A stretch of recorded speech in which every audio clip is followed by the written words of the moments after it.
Hello, everybody. It is Sunday, November the 3rd, 2024.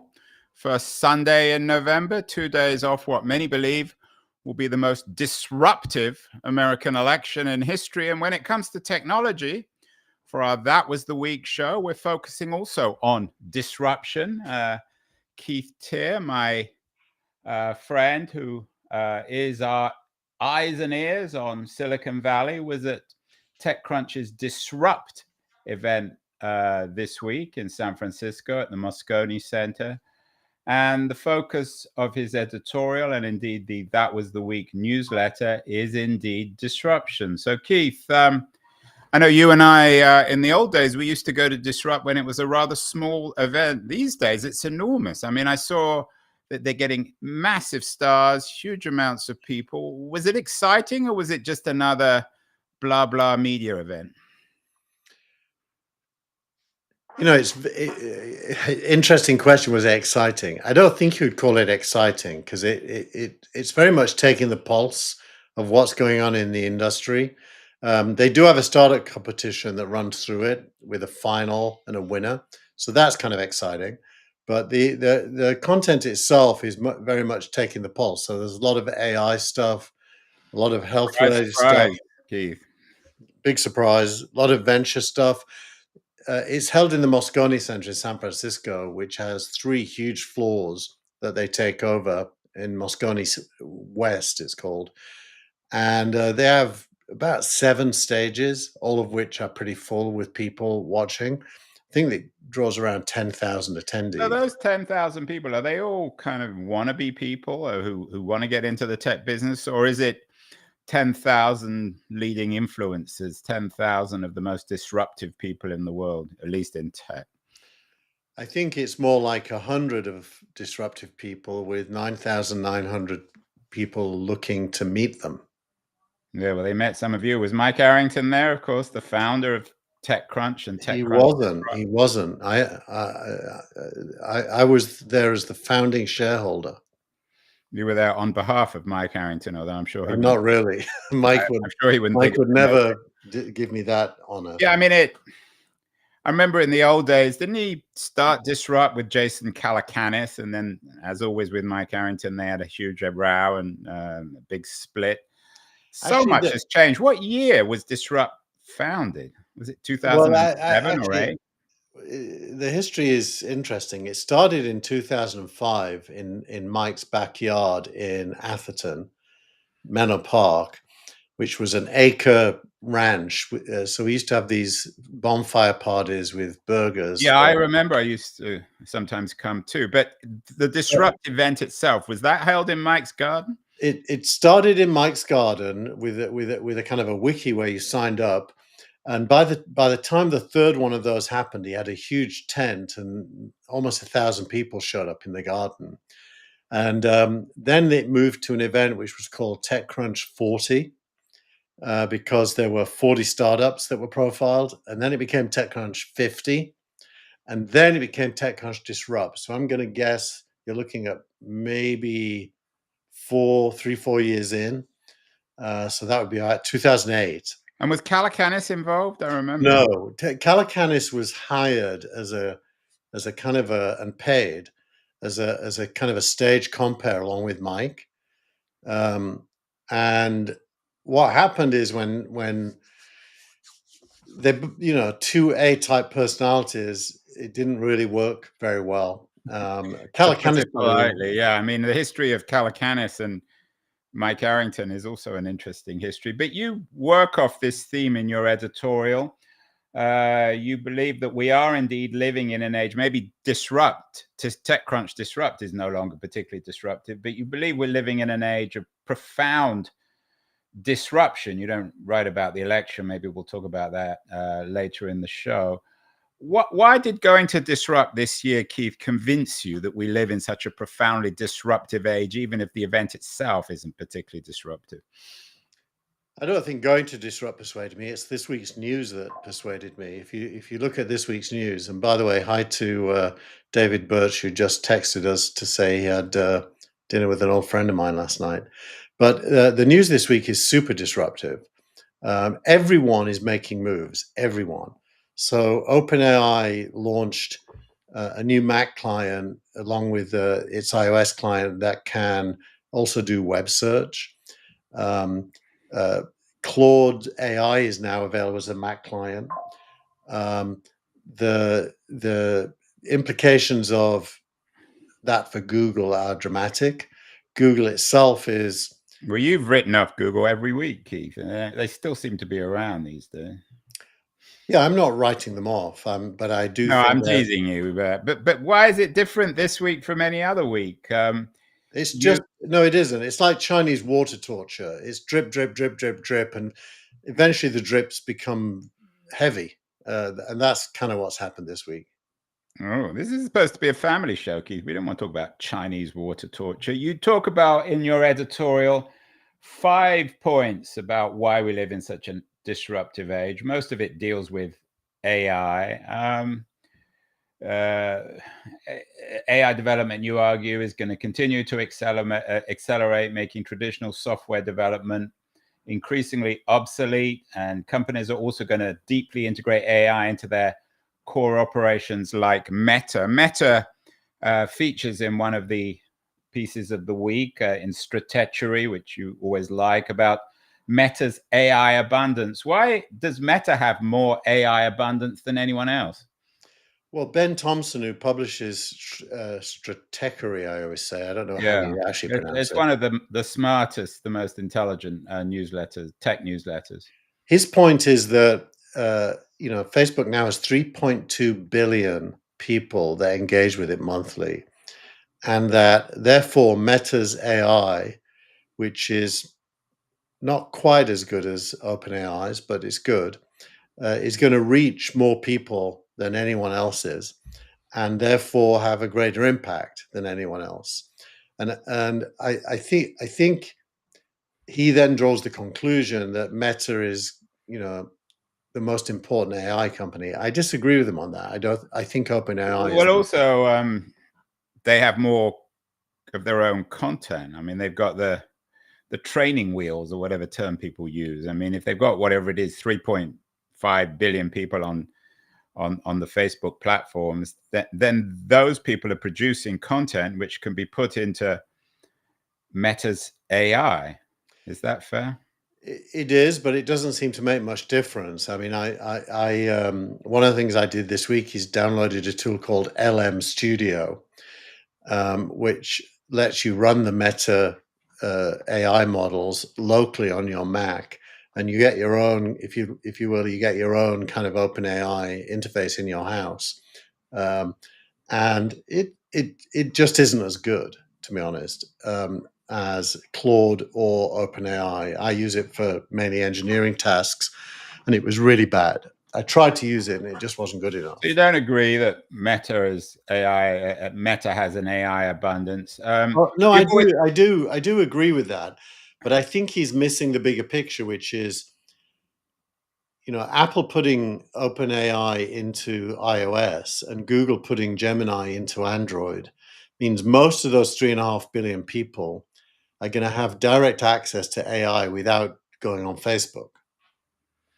It's going to be interesting to see how it plays out. You've always been very, very bullish on OpenAI. This was an interesting week where OpenAI, and this is according to TechCrunch, launched its Google Challenger ChatGPT search. You've always believed that OpenAI was kind of an alternative to search anyway. So why is ChatGPT search any different? It basically marries a trained AI to current information available via a web search. So I've got it open here, and if I do a web search, who is Andrew Keen and what is Keen on? I don't know the answer to either of those.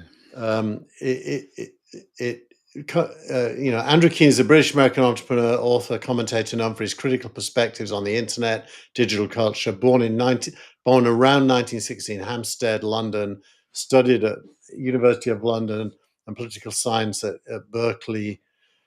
Well, taught this is it. OpenAI, but you could find this out on Google search or on Wikipedia, probably. Yeah, but you'd have to put a lot more work in. That took me like 2 seconds. Hmm. And, Well, I'm not sure and how by the long way, it it's got takes to put various Andrew links. Keane into the Google search bar. I mean, Did that. you know that you're named one of the 100 most connected men by GQ magazine? Yeah, well, you learn something every day, Keith. But in all seriousness, do you think that this move by OpenAI to launch formally a Google Challenger is this for real, or is it just another way that OpenAI is trying to tweak It Google's nose? I think it's for real, Andrew. What it's going to do, it's going to take what currently is a cloud delivered service, Google Web Search, and push it closer and closer to us individuals on our devices. The fact that I can now run a huge trained model on my Mac here at home, I could also run models on my iPhone, means that we're living at a time when distributed intelligence renders the cloud irrelevant. But why would you want to render the cloud irrelevant? Well, because it's better. It's better. 3 billion smartphones computationally is very powerful, and I think that it's not fully being understood. Well, But explain why this is a different kind of architecture. I mean, the intelligence of OpenAI it still resides on the cloud, doesn't it? no, the models are trained, and then the just to give you a sense of it, the Llama model that Meta built is a download of about 5 GB. So it can run on an iPhone, but it was trained in the cloud. But that training is private. It's kind of behind the scenes, what Facebook does privately. Once it's trained the model, the actual model shrinks down to a consumable Well, size. is this though a sort of cannibalization of these companies? Why would Facebook or OpenAI or Google, why would they want people to work essentially offline away from? They don't, but they have no choice because OpenAI has no legacy in the cloud to preserve. So it can push this intelligence out to us without any negative consequences for itself. So Google and Microsoft and the others are forced to follow suit. And that's the innovator's dilemma. Part of this, they're going to have to give up some of their previous gains because we users aren't going to use them.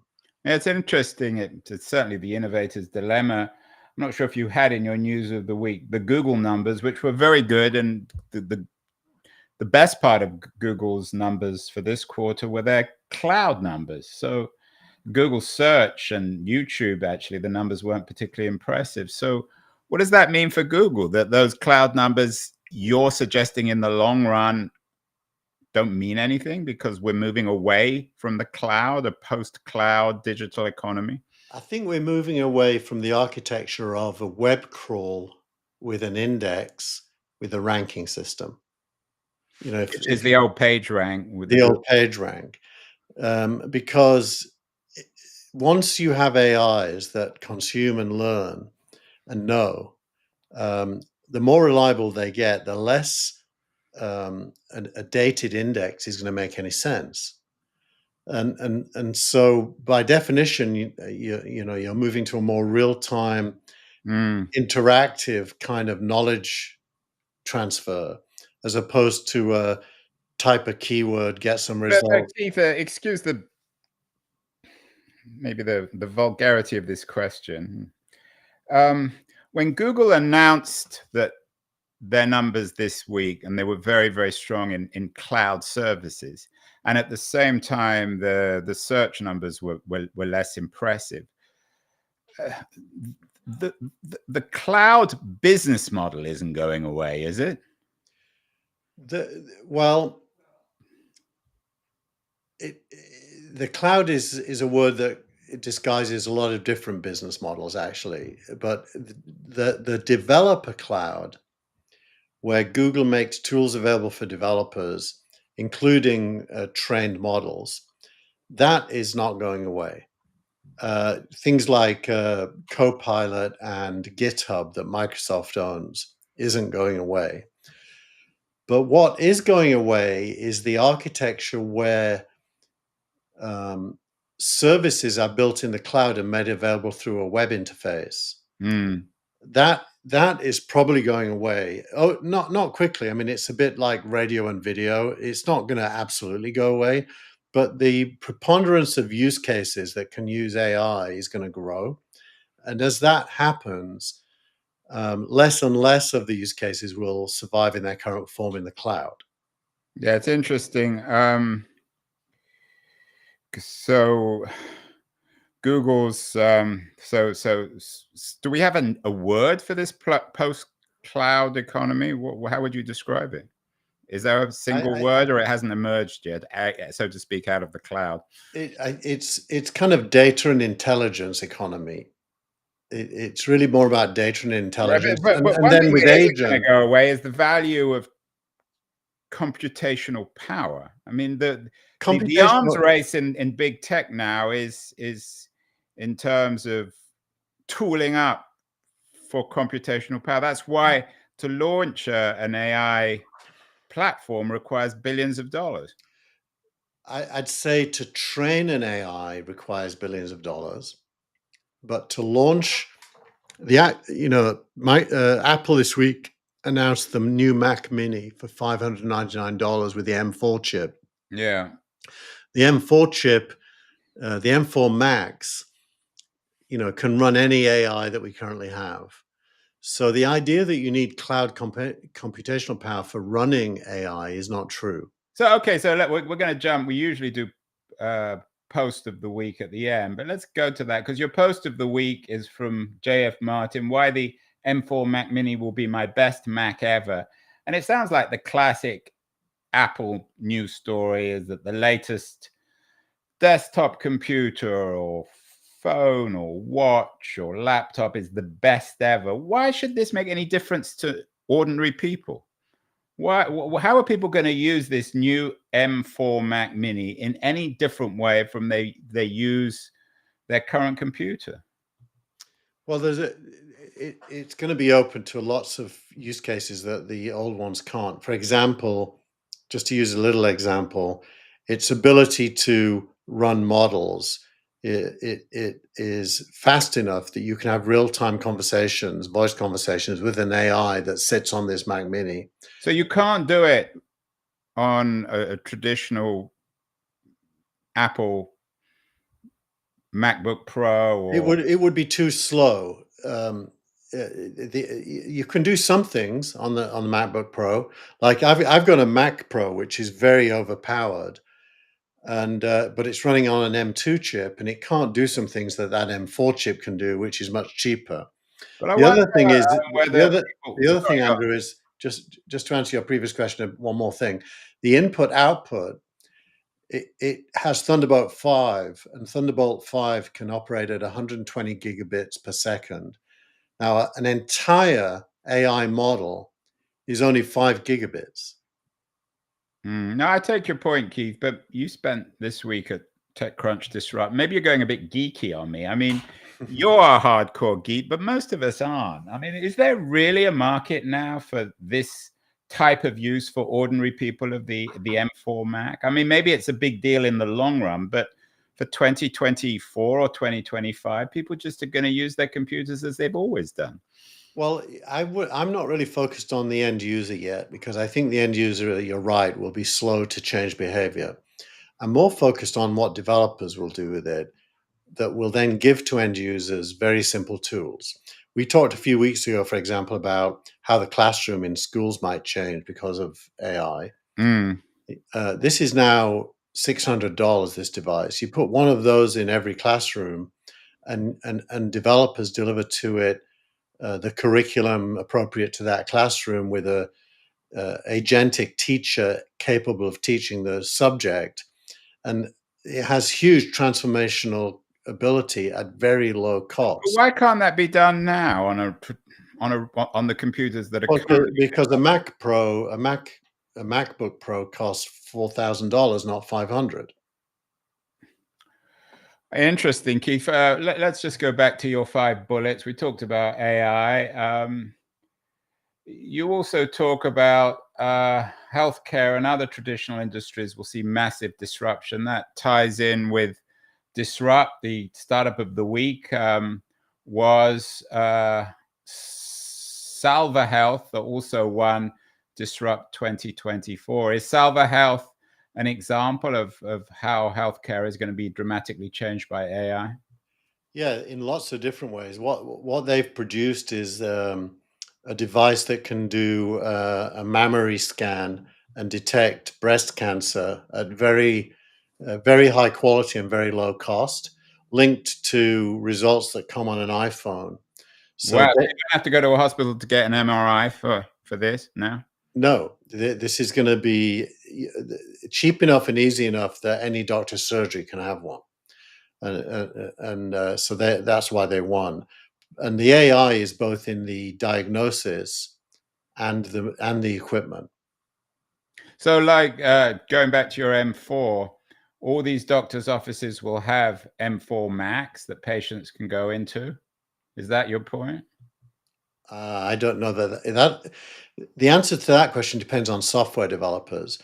Basically, the hardware and the models are now exist at the models are free and the hardware is cheap. So now software developers have to build actual use cases to leverage that. And Salva Health is one of those. It's a use case built on top of largely free and inexpensive hardware, free models and inexpensive hardware. So that's going to be the trend. By the way, even the training is getting cheaper and cheaper. You're getting better models with more parameters that can be trained at lower cost. And the semiconductor industry is also stepping up. You're getting competitors to NVIDIA now that have better performance at lower price points. So we're in a whole wave of reinventing the meaning of tech. Yeah, Which that's doesn't. interesting, Keith. But let's end with the looming election. As I said at the beginning, some people see it as the most disruptive election in history. One of the pieces you feature in this week's newsletter of Jeff Bezos's note that Americans don't trust the news media. Meanwhile, for all these advances in AI, no one has any idea who's going to win the election. The polls are so close. Some people believe that the pollsters have basically chickened out by coming out with these polls that suggest that the election is essentially tied. What do you make of? I mean, I don't want to make this into a political podcast, but what do you make of the fact that on the one hand, technology is clearly about to fundamentally disrupt the world again, or continue this radical disruption, and on the other hand, it doesn't seem to be helping us when it comes to politics. America is as divided as ever, and we have no idea of who's going to win the election. You talk about Salva Health figuring out whether or not women have breast cancer, but none of these pollsters have any idea of how America's going to vote. Yeah, politics is the last refuge of the analog world in a way. And the way these polls are conducted is somebody calls you on your phone and talks to you. I mean, who answers their phone these days? The only people who ever phone me are the healthcare people, and I never answer the phone. Which kind of tells you that you can't really trust these polls because they're biased towards whoever answers the phone, which is unlikely to be a representative sample of normal people. So I don't trust any of these polls. I also think the media, Jeff Bezos's point, if you go back to the Vietnam War, when the media held government accountable, or even Watergate, where they did it again, you eventually get to the Iraq War, where the media doesn't really question the weapons of mass destruction story and becomes more sycophantic, and then it becomes divided into two camps. But that's Pro not and new news. This anti-Trump. has been going on for ages. So what? Well, so you get to a point where the media is not trusted, and politics is really a measure of our trust of institutions, which is, I think, at an all-time low. And so tech could transform that. I mean, how easy would it be to just vote on your phone and see the results immediately? It would be super easy, as long an identity is a solved problem now, so you could stop people voting twice. Although Trump people might not trust it on our phone because they'll argue that Apple or Google or OpenAI are pro-Democrat. Meanwhile, there was an interest, you didn't have it in this week's newsletter, there was a BBC headline from today, and I'm quoting, "Gabriella is an undecided voter. Here's the very different content TikTok and X showed her." How do you think this election is going to be remembered? We always remember elections as the blogging election or the internet election or the social media election. How is technology shaping the November 2024 election? The most obvious way is the use of podcasts to replace mainstream media. Joe Rogan getting Trump on, and Kamala Harris has done a whole bunch of them. And the rise of the Bulwark and lots of other YouTube channels that have tended. Really, we always hear that, but the big news today is that Kamala Harris was on Saturday Night Live, which is anything but a podcast. It's a traditional television show. Yeah, but I don't think today is trend. That's not the trend, is it? I mean, if you're looking at the trend of the last few weeks, it's her absence from. But so coming back to my question, do you think that this election will be remembered as one in which the election reported the truth or the reality in two profoundly different ways? Is this the first election where the media is essentially fragmented in terms of just reporting on what actually happened? I think that was also already true for the last two elections as well. I think that's been a trend. I think there's two questions here. What do I think? And then what will historians conclude? I think historians will conclude that America is the most divided it's ever been. And depending on the result, pollsters will be either ridiculed or reinforced. I suspect they might be ridiculed. What I think is this election is the third election that is taking place in the context of America's self-awareness of its own challenges.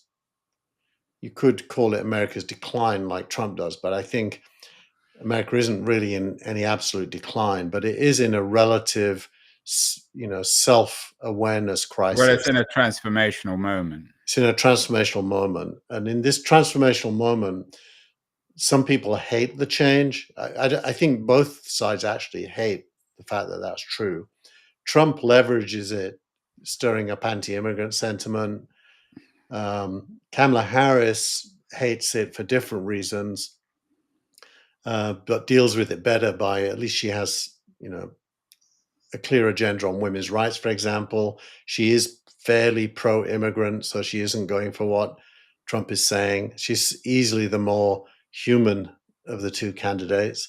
Trump represents the anger of America. Kamala Harris represents probably the, lack of clarity about how serious America's near future is. But I wonder, Keith, whether the reason why there's so much personal insult and antipathy is actually that they're not that divided on policy. They pretty much agree on most things. I don't think that's. I mean, with China and they're both sympathetic to a stronger state. The old sort of neoliberal progressive division between the two parties has gone away. I think I see the differences more than the commonness, but I do agree that there's a large crossover in the middle of maybe 80% where there's not much disagreement.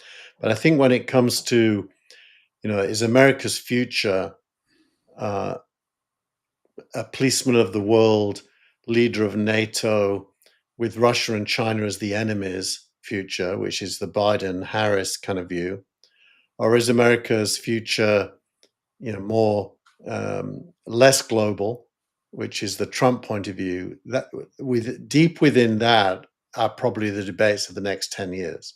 And finally, Keith, we will know who wins the election this time next week when we'll meet again.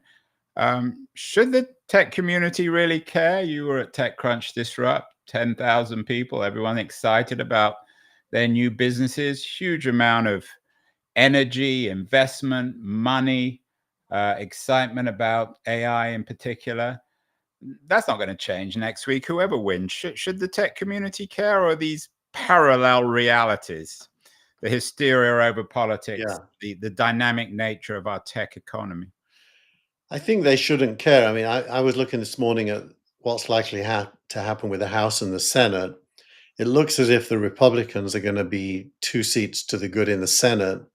And it looks as if the Democrat and Republicans are going to be pretty much tied in the House. It could go either way. So no matter, if Trump wins the election, that's kind of the most dangerous because they could win both houses as well. If Kamala wins, she definitely is not going to win both houses, according to the polls. And that probably means not much will happen because there'll be a standoff. And I think tech probably works best when it isn't interfered with. We've talked a lot about Lina Khan. Your friend. We haven't talked about. We'll have to do a show on Lina Khan. So in other words, everything's changing dramatically in tech, but it's likely the election isn't going to change anything. You still have stalemate, balance of power. This time next week, key things will still be the same. Or not. Let's see. I haven't got a clue, actually. If you ask me what I think is going to happen, I have no clue.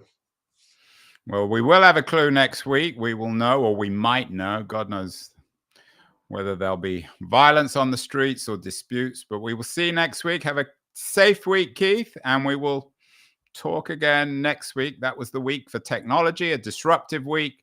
It's going to be a very disruptive week this week, but a political one. We will see its outcome this time next week. So keep